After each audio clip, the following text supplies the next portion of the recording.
Okay, this is term 2, week 4, physics, CA. Everything is new. Uh, I don't know about last week's physics. I don't think I recorded it because I think we had rain. Yeah, we had rain. Last week's physics was cancelled. So this is all new. Uh, كله. It's all about radioactive decay and radiation. Okay, very easy, but you really need to pay attention. Okay, radiation can be split up into 3 groups. Okay, radiation. Okay, you have 3 types. You can start with alpha. Okay, you have beta, and then you have the gamma. Okay, gamma looks something like this. This is gamma. Okay, it kind of looks like a Y. Okay, uh, actually, let me draw it better, like this. Okay, or a Y. Some people draw it as a Y. This is gamma. Okay, so this is alpha. This is beta. Okay, and this is gamma. Okay, the alpha is always stronger than the beta. Okay, because alpha is He24. That's what alpha is. It's helium 2. Okay, this is He. You remember from chemistry, this is the proton number, the atomic number, and this is the mass number, right? Beta would just be E. Okay, but it has 2 types. It can be E minus 1, 0, or E plus 1, 0. Okay, but 90% of the time, it's usually negative beta. Okay, because it comes out as a negative electron. Gamma, I mean, I think you expected it. Gamma is 0. Gamma is 0, 0. Okay, they're just floating energy. Okay, 0 mass, 0 charge, but they just exist. Okay, they're just there. They're usually in background radiation. Okay, so these are the 3 radiations. So let's say, for example, I had carbon 612. Okay, and it decomposes and it becomes N712. Okay, like it became N712. So I need now how to solve these radioactive equations, because I know you were gonna get it in a future exam, 100%. They'll tell us the right one. You just have to balance. Okay, so you have 6 here. Okay, well, the mass numbers are balanced. Okay, so since I don't want mass, and I don't want mass numbers, I'm either gonna take beta or I'm gonna take gamma. Right? The first step, you look at the mass number, and since they didn't change, my mass number would be 0. Okay, طب now we look at the charges. Here you have 6, here you have 7. طب okay, I can't add something here. I have to add something on this side. Okay, what can I add on this side to make the 7 a 6? I can add the minus 1, right? So I can do plus E minus 1, 0. Okay, this is how you write the equation. That's it. It's very simple. Okay, alpha, beta, gamma. Okay, alpha is usually, if I'm not wrong, it's positive. If I think, I'm not sure. Okay, forget about that. I'll talk about the charges later. Okay, المهم, these ones for the first few questions they're just memorizing. Okay, what are the factors that affect the rate of radioactive decay? The nature. What does nature mean? It means yani, which atom are you talking about? Okay, because look, if you were to say oxygen 816, okay, uh, oxygen, okay, a way to know if an atom will is stable or no. If it's stable, okay, n over z is close to 1. Okay, it's close to 1. For example, O 16 8, the n is 16 and 8 is z. Z is 8, 16 over 8 is 2, and 2 is close to 1. But for example, if I got you thorium 235, 81. 235 divided by 81 is 3 point something, I don't know. But that isn't close to 1. Okay, so that means you say this is unstable. Okay, المهم, let's start. So that's what they mean by nature. So which type of atom are you talking about? So if the nature of it is like this, then it barely decomposes, it barely decays. But thorium 23581, for example, the nature of it is unstable, so that means it will decay. And the quantity, obviously, the more you have, the more radioactive decay you'll have. Okay. Question 2, okay, which device is used to register the radiation? Okay, how do you measure radiation? You use the GM tube, or they call it Geiger-Müller. Okay. Question 3, where might the background radiation come from? Okay. Usually when measuring, actually I'll use the book for this. When measuring, yeah, here, this is the GM tube. When measuring, okay, they're gonna come in, right? The radiation is gonna come in, whatever. Okay, some of it goes to the positive, some of it goes to the negative. That's not my point.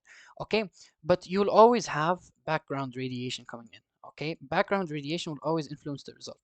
Okay, there are three sources or four main sources of background radiation, and it's in the book somewhere here. Uh, okay,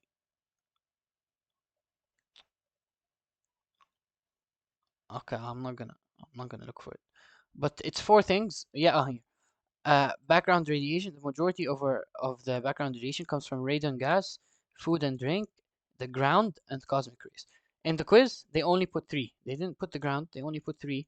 So, yani, I'm just giving you a heads up. If you do see ground, that's also correct. Background radiation could also come from the ground. Okay. Question 4. Okay, this you just have to memorize. Okay. I doubt they won't give you a calculating question, but it's just a formula. Okay. What do you have to multiply by to get the total radiation? It's in the book over here, because the way they explain it, okay, they say, let's say you have a point, okay, and it releases, let's say, four gamma, okay. I don't know what radiation is measured. 4 gamma, okay, in this direction, and obviously it's gonna release also 4 gamma in how do I draw this gamma? Okay, 4 gamma in this direction, then 4 gamma, uh, like this in this direction, then 4 gamma in this direction, 4 gamma in this direction. Okay, so that's alpha. Yeah, Allah. Okay, so in all directions, it's gonna shoot 4 gamma. Okay, so the way they thought of it is they said, okay, so we could think of it as, no, it's a circle.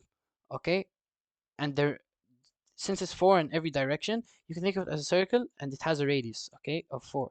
Okay, and it's not 2D. In real life, it's actually a 3D shape, right? We have 3D shapes, so it's going to be actually a sphere. Okay, then go up, down, left, right, everywhere. Okay, so that's how they think of it. Okay, it's a sphere, okay, with radius r being the radiation. Okay, and let's say you have any block A. This is our measurement tube. Okay, the radiation goes to our measurement tube, right? It hits the measurement tube, we count how much radiation we have. Okay, if we want to find the total, you multiply by the surface area of the sphere, and by the way, the surface area of the sphere is 4 pi r squared, divided by the area we have here of the tube we have. Okay, that's just the formula. You can memorize it, you can understand it, whatever you want. I really don't care. Okay, 4 pi r squared over a. That's what we multiply by. Uh, okay, the actual radiation from a source is 27. Okay, the radiation counter detects 73. Okay, but the radiation from the source is 27, but it detected 73. How much is the background radiation rate? Okay, always total radiation. Okay, total radiation equals background radiation, right? Background radiation plus let's say the actual R, the actual rate, the actual radiation. Okay, actual A. So that's why I tell you always they have to get rid of the background radiation. If you want to measure the actual radiation of something, there will always be background radiation. So that's why what they do is they measure the background radiation and subtract the total radiation by the background radiation, and then they find out actually how much radiation our object has. So in this case, they're saying the radiation from it is 27. Okay, we want the background radiation, so let's just call it B, and the total radiation is 73. So obviously what you do is just subtract by 27, you'll get 46. Okay, question 6. 16 grams of a radioactive material are isolated. Okay, half-life. Okay, half-life in physics is way easier than the one we did in 6.5 algebra. Okay, half-life in physics literally just means if I have n grams of something, okay, after a time t, okay, after t time, t, I don't know, days, hours, whatever, okay, it becomes n over 2 grams. That's it, okay, it just divides by 2. And then after t more days, it becomes n over 2 again, grams. And then it keeps on dividing, n over 2 over 2 over 2, which is actually just n over 8, and this is just n over 4, whatever. But it keeps on dividing by 2, by 2, by 2, okay? That's why we call it half-life. So 16 grams of a radioactive material are isolated.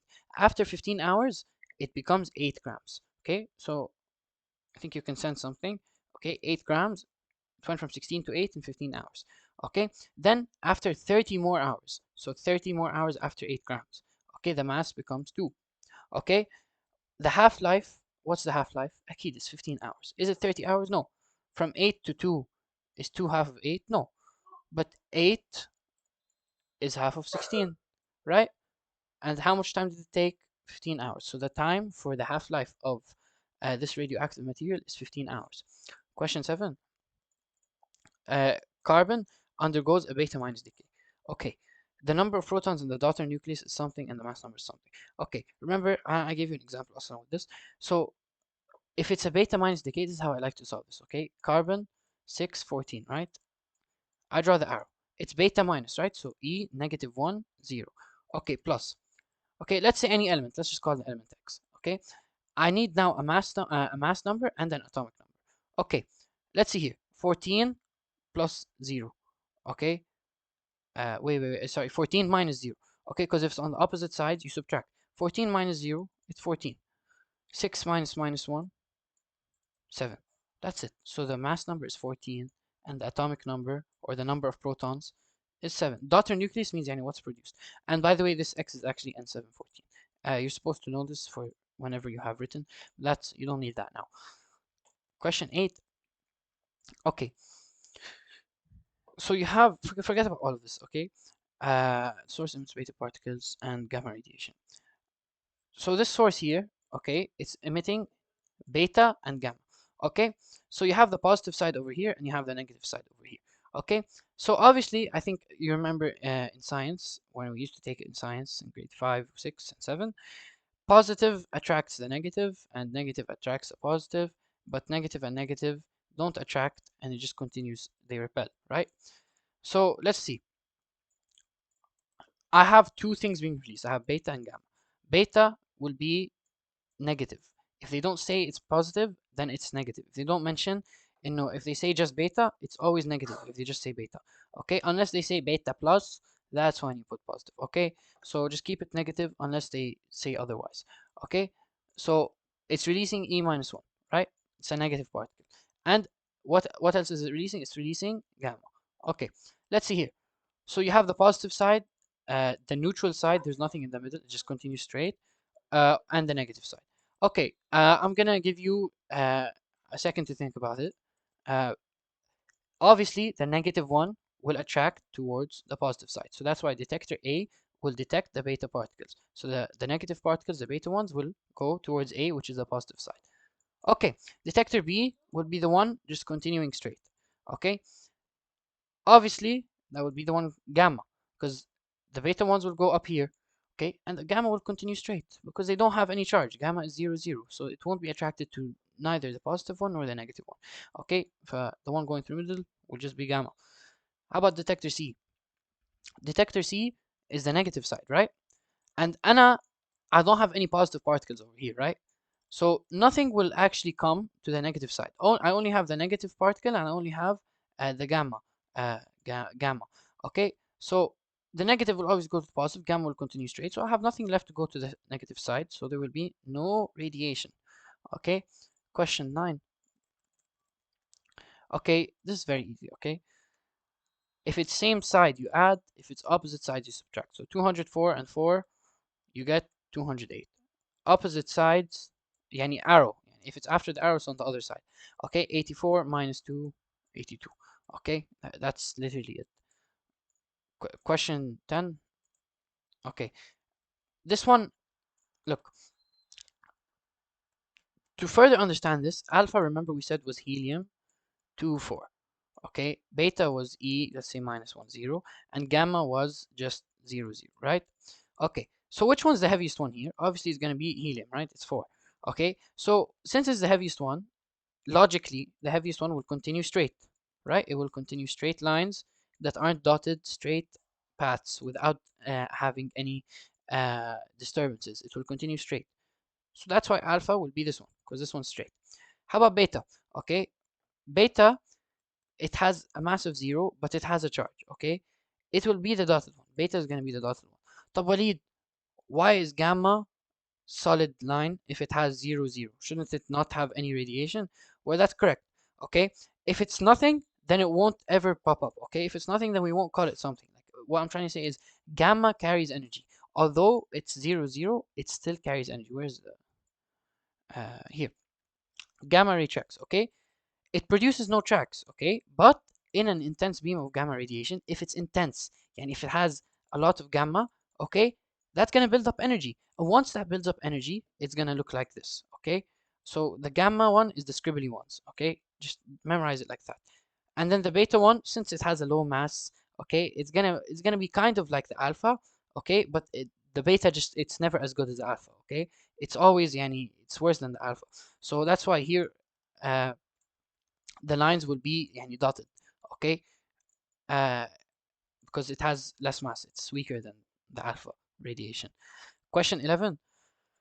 Okay, if a very narrow beam of radiation from a simple sample of radium is given out in the presence of a magnetic field in a cloud chamber. The cloud chamber is literally what we did here. Question 10. This is a cloud chamber, okay? So there's radiation from a cloud chamber. Gamma rays will keep going straight, right? Remember we said straight. The gamma rays will continue going straight, okay? While alpha and beta particles will move in circles but in opposite directions, okay? Wait. Why is we say did we say the gamma was they said magnetic ولا ايش؟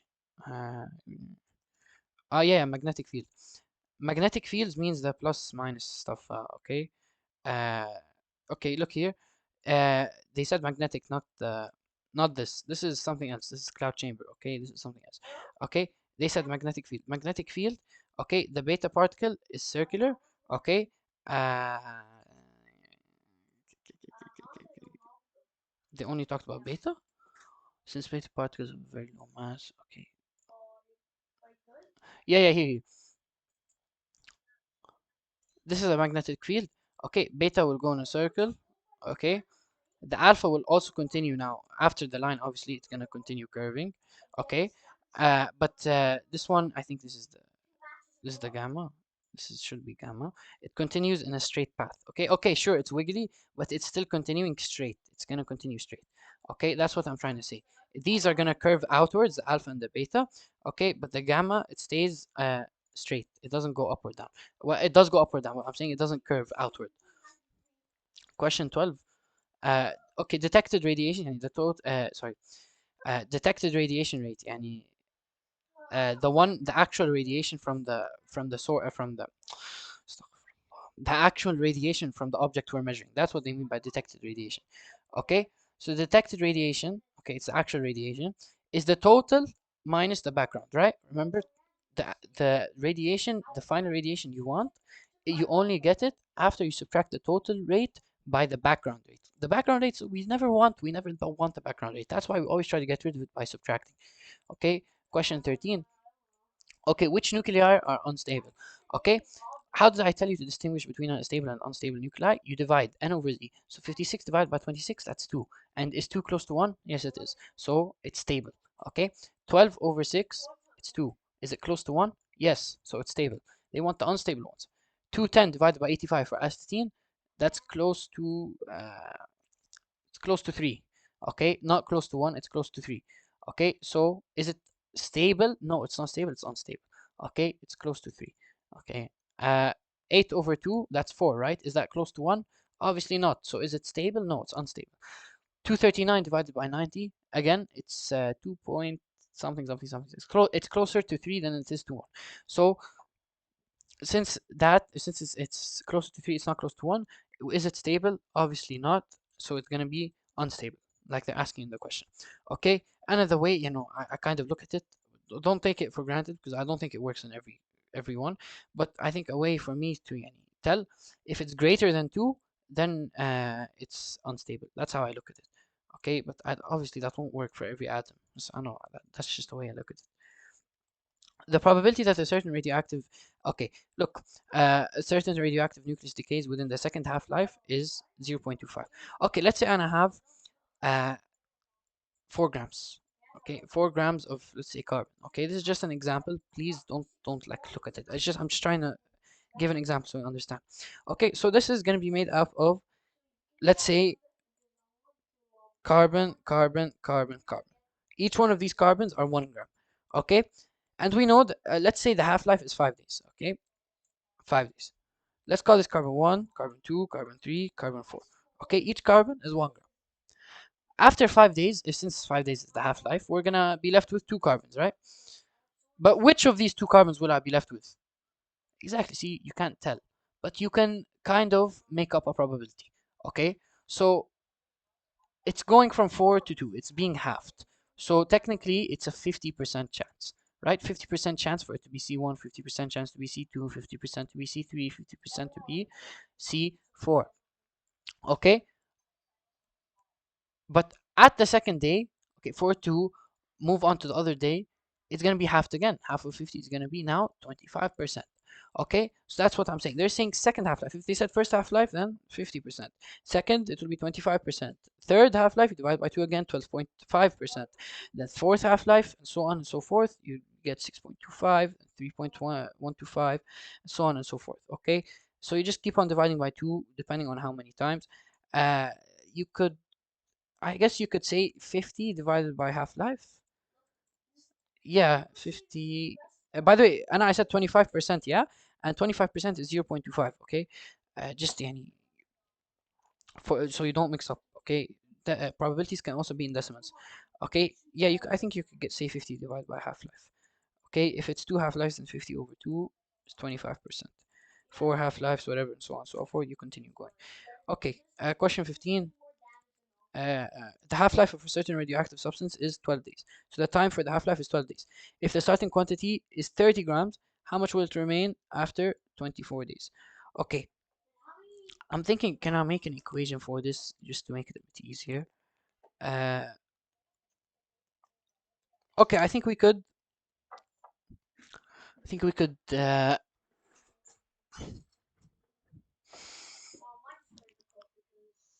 If each half-life you're dividing by 2, so 30 divided by 2 times half-life.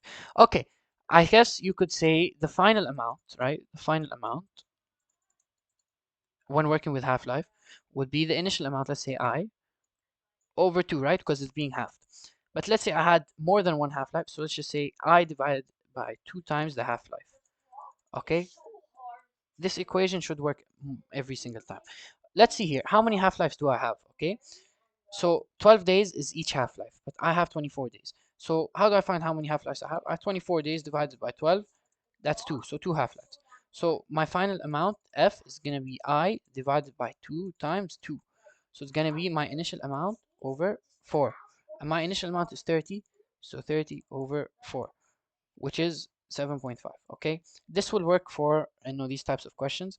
Or if you want any logically, 12 days, 24 days, so that means it's 2 half-lives. Okay, so you divide by 2, then divide by 2 again, 7.5. You could do that, but if some people they like to memorize formulas, you can use this. Okay, the initial amount divided by 2 because it's being halved, but since there's more than one half-life, you have to multiply the denominator by half-life. Not up here. Okay, don't multiply the numerator by half-life because that will give you a completely different answer. Okay, that's it for this physics video. Thank you so much for watching. Good luck.